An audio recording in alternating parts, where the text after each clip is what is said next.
സാരം നമ്മളൊക്കെ ഇങ്ങനെ ഇരിക്കുന്നുണ്ട്. ആരെങ്കിലും ഓക്സിജൻ്റെ ബാഗേറ്റ് പോന്നിട്ടുണ്ടോ? ഉഗ്രപുരത്ത് എത്തിക്കഴിഞ്ഞാൽ അവിടെ നമ്മുടെ സെൻട്രൽ വെസ്റ്റ് ഉഗ്രപുരത്ത്, ഇത് വെസ്റ്റ്, ഇങ്ങോട്ട് വെസ്റ്റ് എന്നല്ലേ പറയാം, അവിടെ ഇപ്പോൾ ഓക്സിജൻ ഉണ്ടാവും. ഇപ്പോൾ ഗ്രൗണ്ട് കുത്തിരുന്നാലും മദ്ദല കെട്ടുകണ്.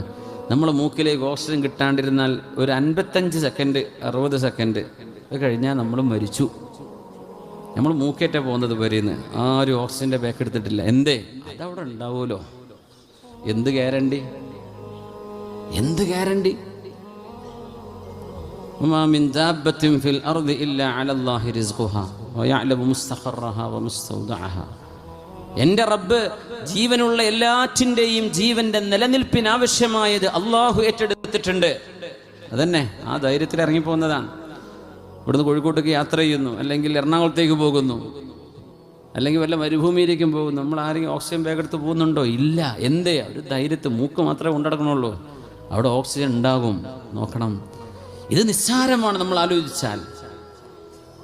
ഐസിയുവിൽ കിടക്കുമ്പോഴേ ഓക്സിജന്റെ ഒരു കുറ്റിക്ക് എത്ര വില എന്ന് ആലോചിച്ചാൽ മതി.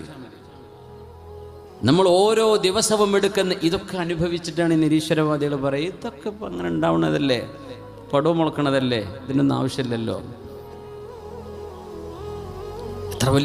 എത്ര വലിയ നന്ദികേടാണത്. നമുക്ക് വാട്സപ്പിലും ഫേസ്ബുക്കിലും നല്ല രസം തോന്നും ഇവരുടെ അഭിപ്രായങ്ങൾ കേൾക്കുമ്പോൾ. എത്ര വലിയ നന്ദികേടാണത്.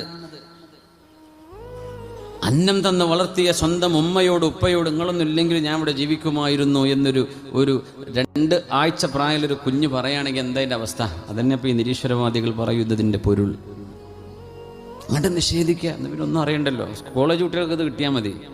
തോന്നിയ പോലെ ജീവിച്ചോളി മക്കളെ, ഇവിടെ ഒന്നൊരു പഠിച്ചവനില്ല, എന്തില്ല, ഒരു ജീവിതത്രേ ഉള്ളൂ, ഇവിടെ വേറെ മരണമൊന്നും വരാനില്ല, മരിച്ചു കഴിഞ്ഞാൽ ഒരു ജീവിതമൊന്നും ഇല്ല എന്നൊരു നിരീശ്വരവാദം പറഞ്ഞാൽ വഴിവിട്ട് ജീവിക്കാൻ വെമ്പൽ കൊള്ളുന്ന ആളുകളെ കയറൂരി വിടുകയാണ്. അപ്പം അതിന് കുറേ ഓഡിയൻസിനെ കിട്ടും, കുറേ ആൾക്കാരെ കിട്ടും. അഹിബുല്ലാഹ്, നിങ്ങൾ അല്ലാഹുവിനെ സ്നേഹിക്കണേ. ലിമാ യഗ്ദൂകും മിൻ നിഅമിഹി, അല്ലാഹുവാണ് നിങ്ങൾക്ക് അനുഗ്രഹങ്ങൾ ഓരോന്നോരോന്ന് നൽകുന്നത്. വ ഇൻ യഗ്ദൂകും മിൻ നിഅമിഹി, അവൻ